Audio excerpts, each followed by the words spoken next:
Bwana Yesu apewe sifa. Jioni ya siku ya leo ninakusalimu katika jina la Kristo Yesu. Mahali popote ulipo, ninakukaribisha katika ushirika wetu wa siku ya leo hapa CFF Church Ikabura, katika hii siku ya leo ya Tuesday, na ninajua ya kwamba utabarikiwa katika jina la Kristo Yesu. Kwa hivyo ningependa nichukue nafasi hii niweze kuomba, alafu tutaingia katika neno la Bwana. Baba, katika jina la Kristo Yesu, nashukuru kwa sababu ya wakati umenipa. Nimesimama mbele za watu wako ili kuwanenea neno lako kulingana na mapenzi yako. Ninaomba ukanitumie na ukanipe hekima ya kulinena neno lako. Unipe Roho wako Mtakatifu na ukaweze kunipa ufunuo katika jina la Kristo Yesu. Ninaombea kila mmoja anayenitazama siku ya leo, Mfalme, ninaomba akabarikiwe na wakainuliwe, Mfalme, na neno lako siku ya leo naomba likawafikie watu wengi katika jina la Kristo Yesu. Pokea sifa, Baba wetu wa mbinguni, katika jina la Kristo Yesu nimeomba na hata kuamini. Amen, amen. Majina yangu ninaitwa Pastor Dohio, nimeokoka na hudumu hapa CFF Church Ikabura katika jina la Kristo Yesu.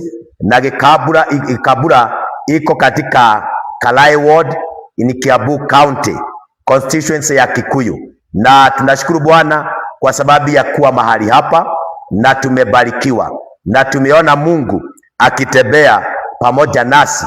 Tumeona utukufu wa Bwana, tumeona wema wa Bwana. Tuko na jambo la kumshukuru Bwana na kumuinua Mwokozi katika jina la Kristo Yesu. Ninapoenda kuingia katika neno la Bwana, wale tuko Facebook live, ninaomba ya kwamba uweze kushare na kucomment na kulike mahali pale, na utabarikiwa na Bwana. Wale tuko TikTok live, ningeomba ya kwamba you can share the message, alafu utap mahali pale mara mingi iwezekanavyo, na utakuwa umenisaidia kueneza injili ya Bwana, kwa sababu akaunti zangu siwezi kuzitumia na njia nyingine, nazitumia tu kwa neno la Mungu, kwa sababu hiyo ndio mapenzi ya Mungu. Na tunashukuru Bwana sana kwa sababu ya hii mitambo. Watu wengi wameokoka, watu wengi wamebarikiwa, watu wengi maisha yao yamebadilika. Na kwa hivyo ninaamini ya kwamba ukitap hapo, wewe ambaye uko TikTok, utakuwa umenisaidia sana, na Mungu atakubariki katika jina la Yesu Kristo. So ninawakaribisha sana tuwe katika ushirika wa siku ya leo, na tutabarikiwa in the name of Jesus. Siku ya leo ningependa nikaweze kuongea ujumbe unasema, why do we give thanks? Bwana apewe sifa. Why do we give thanks? Unajua ya kwamba maswali ni mengi sana katika mawazo ya watu, na ni vizuri kujibu watu vile wanauliza ama vile wanawaza, ili kila mtu akielewa atasaidika. Kwa maana maandiko inasema ya kwamba ukijua ukweli, nao ukweli utakuweka huru. Bwana apewe sifa. Ukweli, the truth shall set you free. It is good to know the truth through the word of God. Bwana apewe sifa. Na kwa hivyo nitaanza na kitabu cha Psalms 92. Psalms 92. That is our key verse. Hallelujah. It is our main key verse. Psalms 92. Katika jina la Kristo, kuanzia mstari wa kwanza. Na Biblia inasema hivi kwa version ya Kiswahili. Inasema Psalms 92 verse 1. Tuendelee hapo, tutabarikiwa. Ni neno jema. Hivyo ndivyo maandiko imeanza na kusema ya kwamba ni neno jema. Ya nini? Kumshukuru Bwana. So siku ya leo, wewe ambaye uko na swali ndani ya moyo wako ya kwamba kwa nini tumshukuru Bwana, Bwana apewe sifa. Maandiko inasema jambo la kwanza ni neno jema kumshukuru Bwana. Kama ndani yako hauna roho ya kusema asante, hata ukibarikiwa na mtu, hata ukiinuliwa, hauna moyo wa kusema asante, nimekuja nikuambie siku ya leo that it is good to say thank you. Hallelujah. Hiyo jina linaweza onekana ni kidogo na kana kwamba halina maana, lakini hiyo jina kusema ni asante linaleta mambo makubwa katika maisha ya mtu. Bwana apewe sifa. Linabadilisha maisha ya mtu, linafanya mambo makubwa ifanyike juu ya maisha yako. Bwana apewe sifa. Imagine siku ya leo umekuwa na shida na mtu mwingine amechukua ile mzigo wako, amekusaidia kuibeba. Bwana apewe sifa. Nawe badala ya kumwambia asante, hauna hiyo moyo. Bwana wetu ainue sana. Na ni vizuri, kwa maana Daudi alifika mahali akaambia Mungu ya kwamba niubie moyo safi kama wako. Kwa maana ni vyema kuwa na moyo safi, moyo wa kumshukuru Bwana, moyo wa kusema asante kwa watu wanapokusaidia. Kuna watu wengine huwa wanasahau kuambia Bwana ni asante. Bwana wetu ainuliwe sana. Naye Mungu akiwa juu mbinguni, wacha nikuambie, wakati hausemi asante ama haumshukuru Bwana, kuna milango huwa unafunga katika maisha yako, na hiyo milango inafunguliwa na kusema asante. Bwana wetu apewe sifa. Yaani unachukua time, unamshukuru Mungu wako. Haleluya. Unajua kuna mambo kidogo inafanyika katika maisha yetu. Mwingine ako pale anaona kulala na kuamka ni jambo tu la kawaida. Nimekuja nikuambie si jambo la kawaida. Kuwa unapumua siku ya leo sio jambo la kawaida. Bwana apewe sifa. Kuona ya kwamba unaweza kukula sio jambo la kawaida. Hata kuongea vile ninaongea sio jambo la kawaida. Bwana wetu apewe sifa. So unastahili kuwa na wakati wako, unatenga time yako na wakati wako, unaenda mbele za Bwana kumshukuru, kumwambia ni asante kwa uhai, umwambie ni asante kwa sababu hata ya kuokolewa. Bwana apewe sifa. Mwingine anaona hata kupata jamii ati ni jambo tu la kawaida linafanyika katika dunia hii. Kuna wengi wamepata jamii lakini zimesarabatika. So kama yako imesimama, ni vizuri kumwambia Bwana ni asante, kwa sababu ni neno jema kumshukuru Bwana. Naomba siku ya leo ama jioni ya siku ya leo ya kwamba tuwe na moyo wa kumshukuru Bwana. Bwana wetu pewe sifa. Na Biblia inasema ya kwamba na kuliibia jina lako uliye juu. Unajua ya kwamba tumepewa jina ambalo limeshinda majina yote ya dunia hii. Haleluya. Kuna majina mengi sana makubwa katika ulimwengu, lakini hakujawahi patikana jina kubwa kushinda jina la Yesu Kristo mwana wa Mungu. Bwana apewe sifa. Hiyo ndio jina ambalo tulipewa, na katika hilo jina maandiko inasema tunaomba katika jina la Yesu Kristo, tunapokea uponyaji, tunaokoka. Haleluya. Tunaomba katika jina la Yesu Kristo, kwa maana maandiko inasema alipokuwa hapa duniani akafanya kazi ya Mungu, alafu akapaa kuenda mbinguni. Maandiko inasema alipewa jina kubwa kuliko majina yote. So ni vizuri kuinua hilo jina la Yesu mwana wa Mungu kila wakati uendapo katika maombi. each and every day ni vyema kuinua jina la Yesu. Bwana wetu pewe sifa. Ni vyema kuliimbia na kusema vile lina nguvu na kusema vile lina uwezo. Bwana atukuzwe. Lakini tunaonaga mambo ikiwa tu ni kawaida hivi. Hapana, mambo si kawaida katika dunia hii.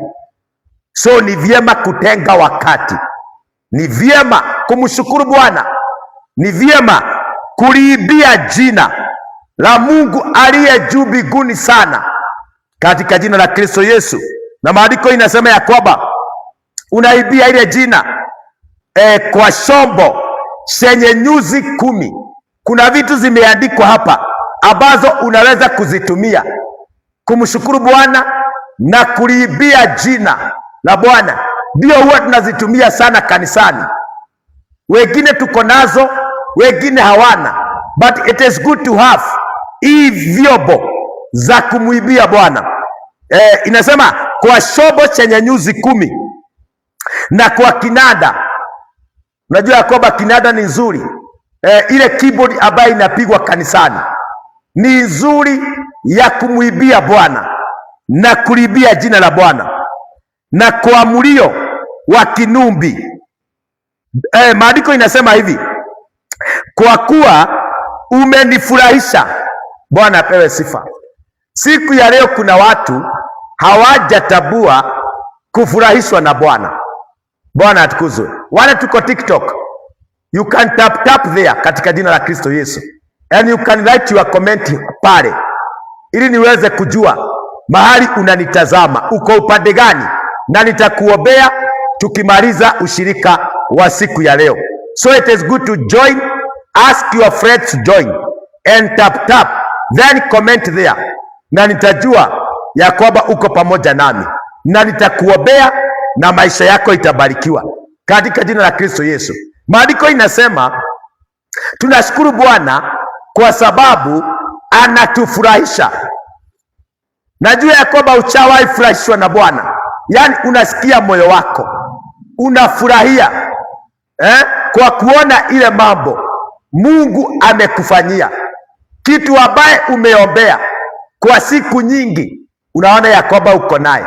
So ni vyema kujua ya kwamba Mungu anafurahisha. Kwa kuwa umenifurahisha Bwana, kwa kazi yako nitashangilia. Ni vyema kutabua hata ile kazi Mungu anaifanya katika maisha yako. Wengine hawatabui, wengine hawaoni kama ni kitu.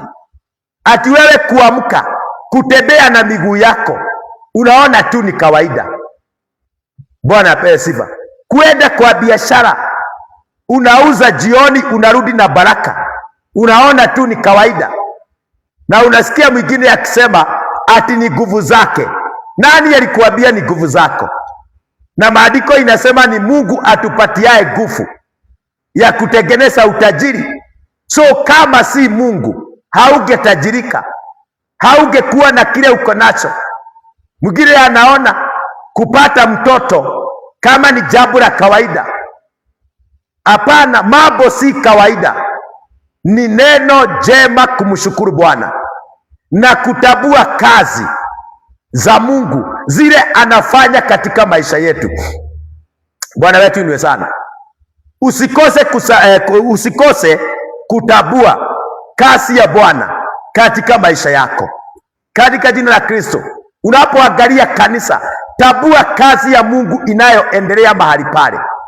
Unapoangalia jamii yako, tabua ile kazi ya Mungu inaendelea hapo, kwa hiyo jamii inaendelea kwa maisha yako, kwa maana si kawaida. Na ndio unaona ya kwamba watu wamejifungia milango katika maisha yao kwa sababu hawatabui kazi ya Mungu, hawamshukuru Mungu. Unaona tu ni kawaida. Bwana apewe sifa. Na Biblia inasema kwa ajili ya matendo ya mikono yako. That's why we give thanks to our Almighty God, kwa sababu ya matendo yake mema. Angalia maisha yako, angalia mwili wako, Angalia vile uko siku ya leo, uone matendo ya Mungu katika maisha yako, yale Mungu amekutendea. Hakuna mwanadamu, hata watu wenu wa jamii yenu, hawawezi kukutendea vile Bwana amekutendea. Bwana apewe sifa. So it is good to give thanks to your Almighty God, hallelujah, for the grace amekupatia, kwa ile matendo makubwa ya ajabu amefanya katika maisha yako. Imagine ulikuwa wa kuisha, but today you are still alive. Bwana apewe sifa.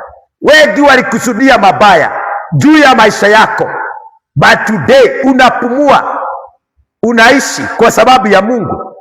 So ni vyema kumshukuru Bwana na kutabua, Bwana apewe sifa, na kutabua kazi ya Mungu, tabua matendo ya Mungu. Asante kwa sababu ya wale wanataptapu hapo katika TikTok live. May God bless you. Wale tuko Facebook, may God bless you. Mungu azidi kuwainua. Andika komenti yako hapo. Bwana apewe sifa. Na tunasoma in the book of Psalms 92 from verse 1. Although tutasoma vitabu zingine, but our main text,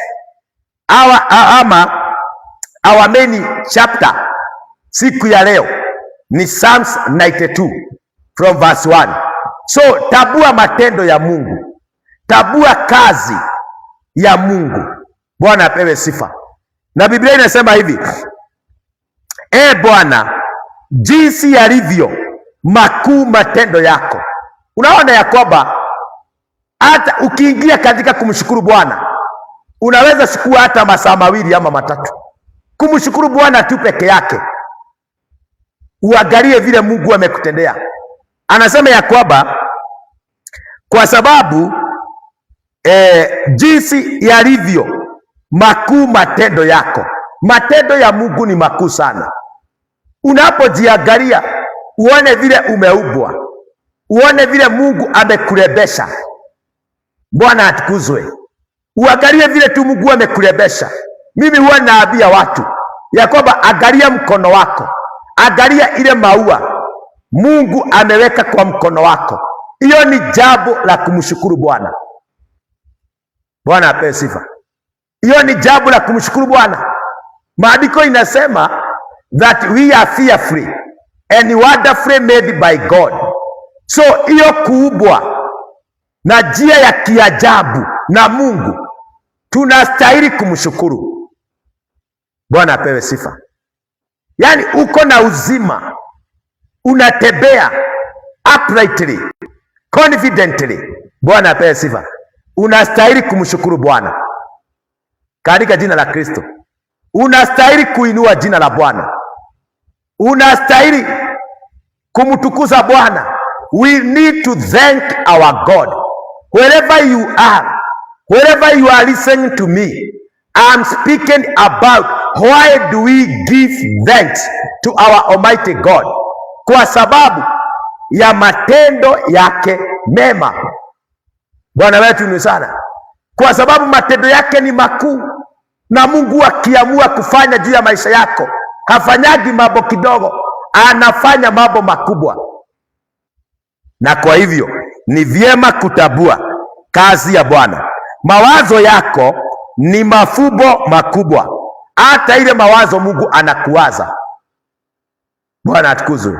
Unajua kwamba njia ya kumshukuru Bwana, tunashukuru Bwana for the past and the present, then the future. So yale mambo Mungu ametenda, unamshukuru Bwana. Yale anatenda saa hii, unamshukuru Bwana. Na yale atakayo yatenda in your future, bado unamwambia Bwana ni asante. Bwana wetu pewe sifa. So ni vyema mpendwa kumshukuru Bwana kwa sababu matendo yake ni ya ajabu. Verse 6 inasema mtu mjinga hatabui hayo. So usipotabua yale Mungu amefanya katika maisha yako, Neno la Mungu linasema wewe ni mjinga kwa sababu hautabui. It is good to recognize what God is doing in your life. Maandiko inasema mtu mjinga hatabui hayo. Hata katika nchi ya Kenya na dunia mzima tukiangalia, kuna wakati unafika, unajua ya kwamba there is a season of everything katika dunia hii.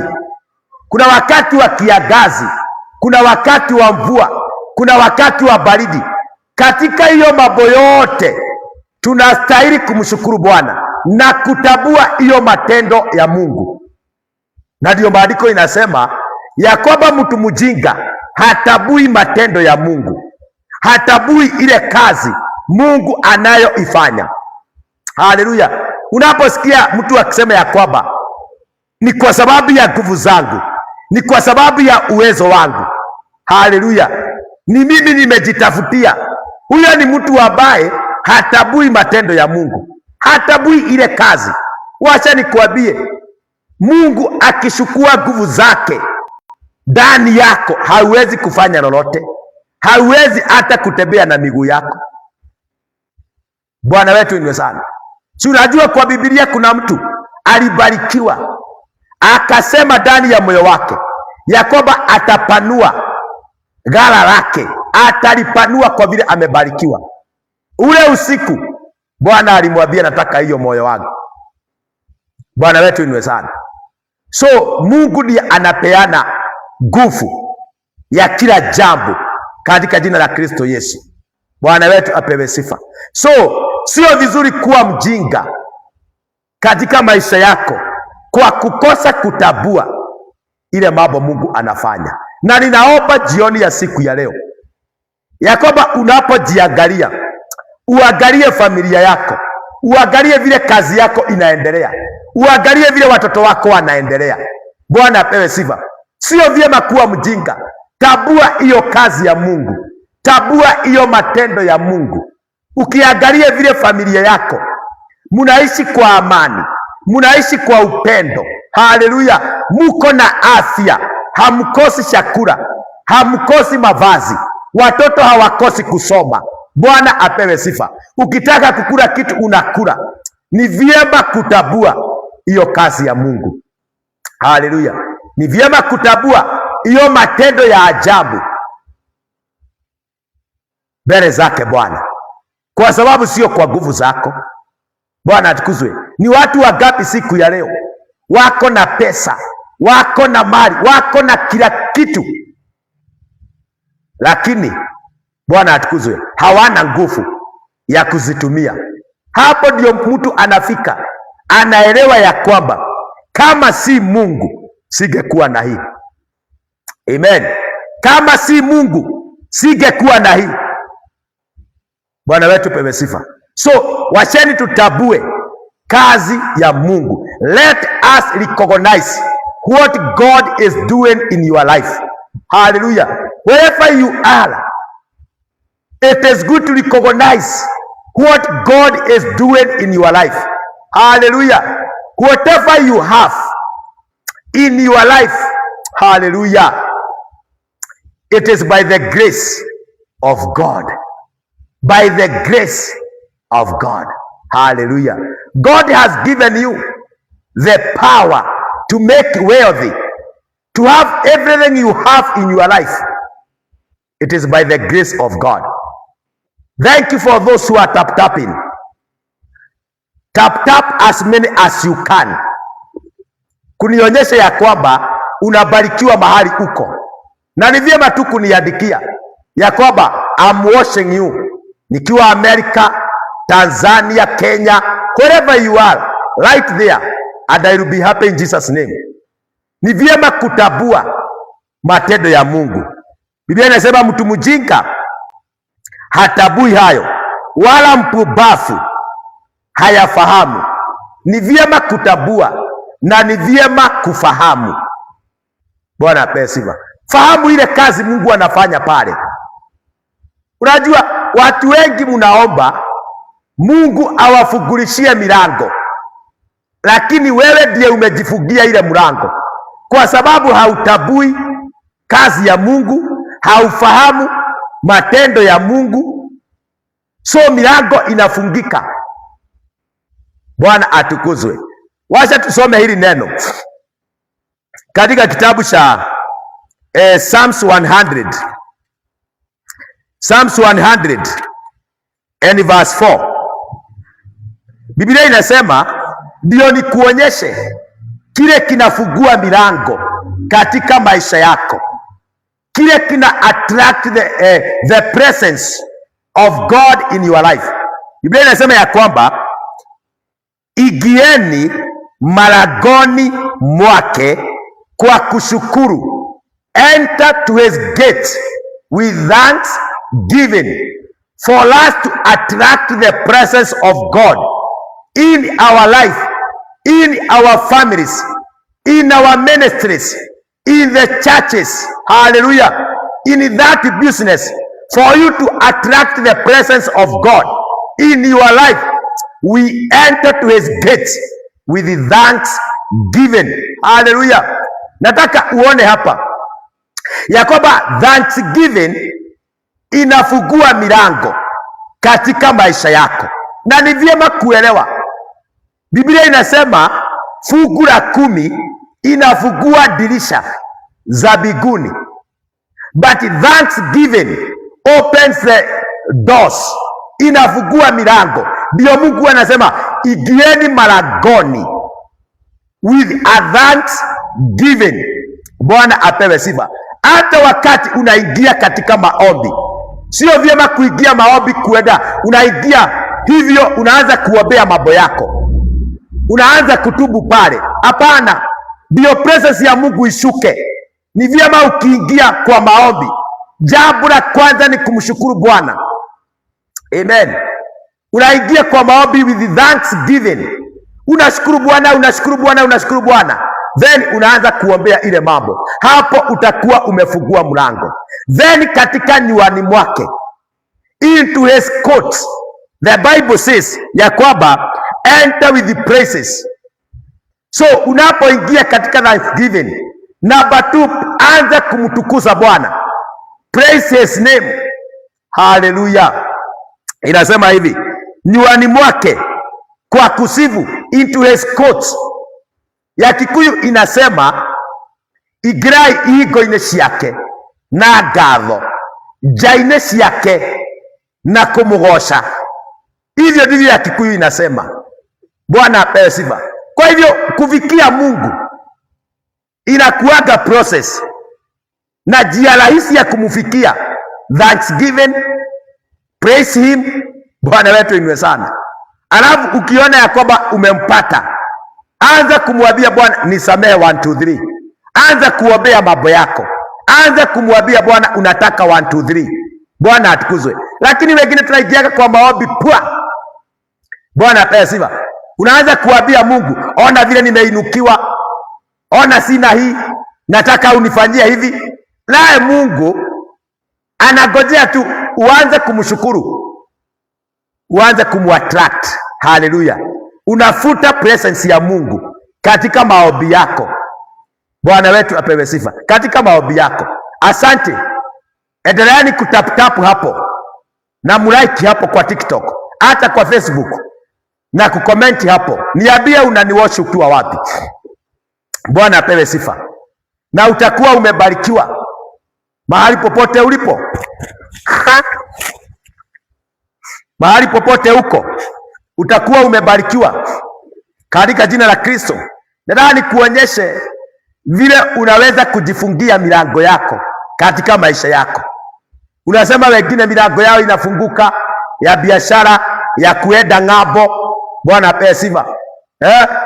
Biashara za huduma zinafunguka, yani milango ya huduma inafunguka. Njia ya kufungua milango ni kumshukuru Bwana na kutambua matendo yake katika jina la Kristo Yesu. Bwana wetu pewe sifa. Nywani mwake mshukuruni, rehemedini jina lake Bwana. Bwana apewe sifa. Tulihimidi jina lake Bwana. Tumshukuru Bwana Mungu wetu kwa sababu ya yale yote anatenda. Washeni tutabue matendo ya Mungu. Tabua kazi ya Bwana. Tabua ile matendo Mungu anafanya katika maisha yako, katika jina la Kristo Yesu. Tumesoma katika Psalms 92 verse 1 to 6, our main chapter. Then nimesoma hii Psalms 100 verse 4. Hiyo ninakuonyesha vile unaweza kufungua milango katika maisha yako, katika jina la Kristo Yesu. Baraka ile inaingilia kwa dirisha, sio ile baraka inaweza kuingilia kwa mlango. So jia mzuri kumshukuru Bwana katika jina la Kristo Yesu. But the message was, why do we give thanks? Sasa tuingie kwa point kadhaa. Why do we give thanks? Number one, we give thanks to our God because he is good. Hallelujah. He is good kwa sababu yeye ni mwema. Katika kitabu cha Psalms, in the book of Psalms 107, Psalms 107 inasema hivi verse 1, mshukuruni Bwana kwa kuwa ni mwema. Kwa kuwa ni mwema. Hata ulimwengu huu mtu yeyote ni mwema, kila mtu anamshukuru Bwana. Apewe sifa. So point number one, we give thanks to our God because he is good. Bwana apewe sifa. Unapoangalia vile Mungu ni mwema, kile amekutendea, Bwana atukuzwe. Imagine haukuwa ubarikiwe, but today you are blessed. Bwana wetu apewe sifa. Unajua mambo ya kwetu, mambo ya kwenu inaweza zuilia wewe ubarikiwe, but by the grace of God leo umebarikiwa. So huyu Mungu ni mwema. Imagine anakulinda usiku na mchana. Imagine alimtoa mwana wake wa pekee ili wewe uokoke, utolewe kwa giza uingie katika nuru, kwa sababu yeye ni mwema. Anatutendea mazuri ijapokuwa tunamtenda mabaya. Anaashiria mvua, ametupatia uhai, tuko na nguvu. Yeye ni mwema. So unastahili kumshukuru Bwana, hata sio kwa mambo mengine yote, kwa sababu yeye ni mwema. Bwana atukuzwe. Kwa maana fadhili zake ni za milele. His mercies are forever. Ni huruma za Mungu, fadhili zake zimetufikia. That's why we are alive today. Mungu wetu ni mwema. Hiyo ni point number one, because he is good. Bwana wetu apewe sifa. Point number two, tunamshukuru Bwana, na hiyo tutaona katika the New Testament pale kitabu cha Thessalonians, First Thessalonians, pale tutaona maandiko ya Mungu. First Thessalonians chapter 5 verse 16. Furahini siku zote, ombeni bila kukoma, shukuruni kwa kila jambo, maana hayo ni mapenzi ya Mungu. Point number two, we give thanks to our God because it is his will. Kwa sababu ni mapenzi yake kila mwanadamu amshukuru Bwana. Ni mapenzi ya Mungu. Biblia inasema ya kwamba shukuruni kwa kila jambo, maana hayo ni mapenzi ya Mungu kwenu katika Kristo Yesu. It is the will of God. Ni mapenzi ya Mungu kila mtu amshukuru Bwana. Na ndio nimekwambia ni vizuri kutabua na kufahamu ile kazi Mungu anaifanya katika maisha yako na ile matendo amekutendea. Ni vyema kutabua na kufahamu. So tunashukuru Bwana kwa sababu ni mapenzi yake, tumshukuru. Kwa hivyo kama uko hapo haupatagi nafasi ya kumshukuru Bwana, Bwana atukuzwe. Ni vyema kumshukuru Bwana. Bwana wetu ainuliwe sana.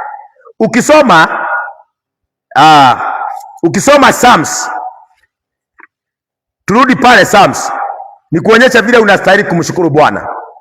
Psalms 50, in the book of Psalms 50 inasema hivi, Psalms 50 and verse 23 inasema, atoae dhabihu ya kushukuru ndiye anayenitukuza. So Mungu anaangaliaga watu wale wanamtukuza. For those who glorify their God. The Bible says it is good to take a sacrifice of thanksgiving. Unaenda naye katika nyumba la Bwana. Bwana apewe sifa. Unachukua dhabihu. Yani imagine ukitoa dhabihu ya shukrani, ati Mungu akiwa mbinguni anasema ya kwamba unamtukuza. Bwana wetu pewe sifa. Haleluya. Sio vyema kumshukuru Bwana mdomo tupu. Hapana. Ni vyema kumpatia praise za midomo yako. But it is good to take a sacrifice. Hata wewe hapa duniani mtu akikutendea mema, si hata wewe unaenda kumshukuru? Je, swali yangu ni hii, unaendaga mikono tupu kwake? Sinaona ukipitia kwa duka, sinaona ukipitia kwa boutique, unatafuta kitu kizuri, unaenda unashukuru mtu kwa sababu ya yale alikusaidia akiwezeshwa na Mungu. Nasi ni vyema kuchukua dhabihu. Chukua dhabihu, enda naye katika madhabahu ya Mungu. Enda umshukuru Bwana. Mwambie ni asante kwa yale yote amekutendea.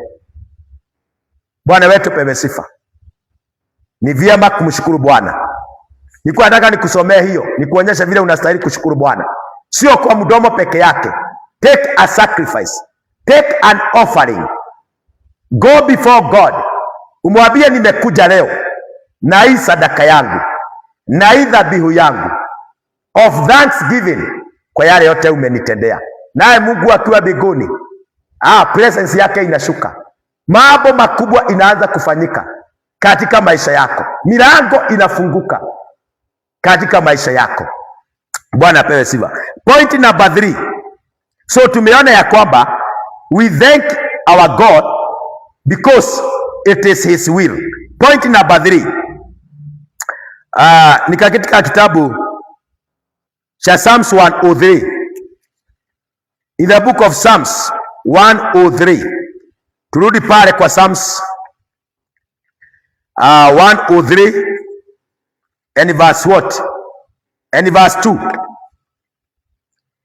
Nafsi yangu umuhimidi Bwana, wala usizisahau fadhili zake zote. Akusamehe maovu yako yote, akuponya magonjwa yako yote, aukoboa uhai wako na kaburi, akutia taji ya fadhili na rehema. So hii maandiko inatufundisha nini? Point number 3. We give thanks to our God because of great things. Kwa sababu ya mambo makubwa ametenda. Imagine anakuokoa na kaburi. Bwana apewe sifa. Asante. Tap hapo. Tap hapo kwa TikTok. Like in the Facebook. So tunashukuru Bwana kwa sababu ya mambo makubwa, for great things anayefanya katika maisha yetu. Ukisoma hiyo maandiko, nafsi yangu muhimidi Bwana na usisahau fadhili zake. Yeye akusameheaye. Imagine Mungu anakusamehe yale yote unafanya. Bwana atukuzwe. Anatenda mambo makubwa. So tunashukuru Bwana kwa sababu ya mambo makubwa ametenda katika maisha yako. Unaingia katika nyumba la Bwana, unasema asante katika jina la Kristo Yesu. Point number 4. Inasema ya kwamba in the book of James, hiyo ni kitabu cha Yakobo. Yakobo ni moja. In the book of James chapter 1 and verse 17. Jambo lingine linafanya tumshukuru Bwana ni first James chapter ni James chapter 1 verse 17. Kila kutoa kuliko kwema na kila kitolewasho kilicho kamili kutoka juu hushuka kwa Baba wa mianga, kwake hakuna kubadilika wala kivuli chake kugeuka. Point number 4. Tunashukuru Bwana kwa sababu ya kila kitu kizuri. For every good gift inatoka kwa Mungu. Mungu hawezi kukupatia kipawa kibaya, hapana, anakupatia kipawa kizuri. So we give thanks. Why? Because every good gift inatoka kwa Mungu. Bwana apewe sifa.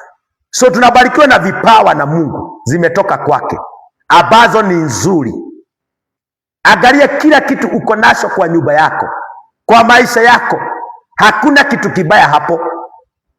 Vitu vyote ni nzuri. They are the gift from heaven. Bwana wetu pewe sifa. Amekupatia hizo vitu zote. So tunashukuru Bwana kwa sababu ya vitu vyote, ama kwa vipawa zinatoka kwake. Point number 5. We give thanks because he gives us victory. Bwana apewe sifa. Because he gives us victory. Wakati unaingia katika vita, unapata ushindi katika vita. Katika mambo yote anakupatia victory. Unastahili kumshukuru Bwana. In the book of 1 Corinthians chapter 15 verse 57. We thank our God because he gives us victory. Hallelujah. Another point in the book of Colossians chapter 1 verse 12 and 14. We give thanks because he gave us Jesus who came to save us. Kwa sababu tumeokolewa kupitia Kristo Yesu mwana wa Mungu. Tunamshukuru Bwana. Ya mwisho, we give God we thank our God because he deserves all praises. In the book of Revelation, na hiyo ndio tutamaliza naye. In the book of Revelation chapter 7, Revelation chapter 7 and verse what? Revelation chapter 7 and verse 12.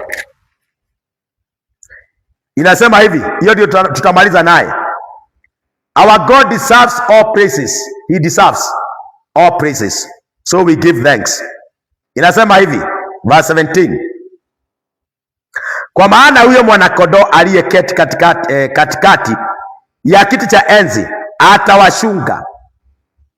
atawashunga naye atawaongoza kwenye chemichemi za maji ya uhai, na atakayefuta machozi yote.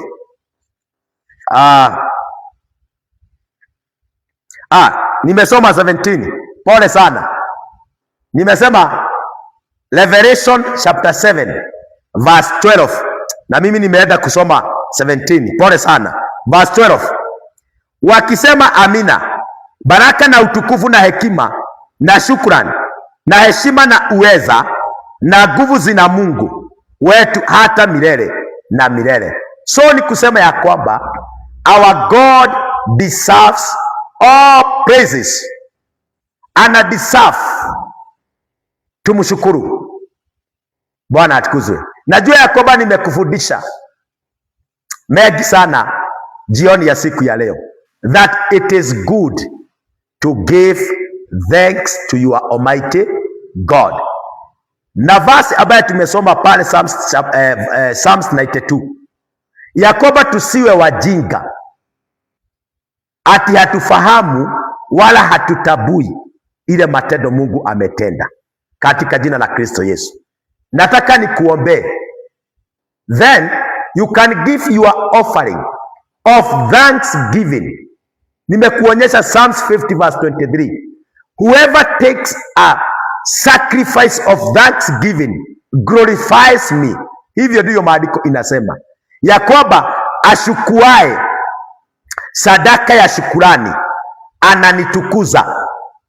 So ndio Mungu ajue ya kwamba unamtukuza ukiwa hapa duniani. Take an offering, a thanksgiving, a sacrifice. Umwambie Bwana ni asante. Utatumia namba hii 0112 643 477. Huwa ninawaambia ya kwamba hiyo offering yako unajitolea inanisaidia kukuletea neno la Mungu, inanisaidia kwa hii kazi ya Bwana hapa kanisani CFF Gikabura, inanisaidia. So give a sacrifice, an offering, your 10%, inanisupport sana. Sasa kuja live kama hii, we use bundles. Kesho tutakuwa live, every Sunday tunakuaga live. So inatusaidia, inatusupport. Na hiyo kutoa kwako, Mungu akiwa mbinguni anaona ya kwamba unashirikiana na yeye kueneza injili ya Mwenyezi Mungu. Wacha nikuombee. Baba, katika jina la Kristo Yesu, nashukuru sana kwa sababu ya hiyo wakati na nafasi nimehubiria watu wako. Baba, nikiombea watu hawa ambao wamenitazama siku ya leo, Bwana ukazidi kuwajulisha mapenzi yako. Na waombea wasiwe wajinga, naomba wawe na hekima, wafahamu kazi zako, watabue matendo yako Bwana. Kuanzia siku ya leo tumeona ile mambo inafanya tukushukuru Bwana, kwa sababu wewe ni mwema, because you deserve all the praises, katika jina la Kristo, kwa sababu every good gift inatoka kwako Bwana. That's why we thank you, oh God, with whatever we have in our life, in our families. Hata hiyo biashara kusimama, ndoa kusimama, maisha yetu kuwa mazuri, kuwa na afya njema. My God, we give you all the glory. We thank you, our Father, kwa sababu sio kwa nguvu zetu, sio kwa uwezo wetu Bwana, but by the grace of God we are how we are today, in the name of Jesus. Ninakushukuru Bwana, naomba ukaguze watu wako Bwana, katika mioyo yao, katika mawazo yao. Baba wetu wa mbinguni, waweze kukushukuru katika jina la Kristo Yesu. Bwana uliye mtakatifu, tunakufahamu kwa kuwa matendo yako ni makubwa, kwa maana unatenda mambo makubwa katika maisha yetu. Katika jina la Kristo Yesu, ninaombea kila sadaka na kila dhabihu watu wako watakayejitolea, na itakasa na kuipokea kwa shukrani. Na Bwana ukawabariki, kwa maana ni vyema kushukua sadaka na dhabihu Bwana, tukikushukuru Mfalme, katika jina la Kristo Yesu. Uwabariki na kuwatenda mema. Asante, kwa maana Mungu wetu unaweza. Katika jina la Kristo Yesu nimeomba na hata kuamini. Sema amen. Andika hapo amen.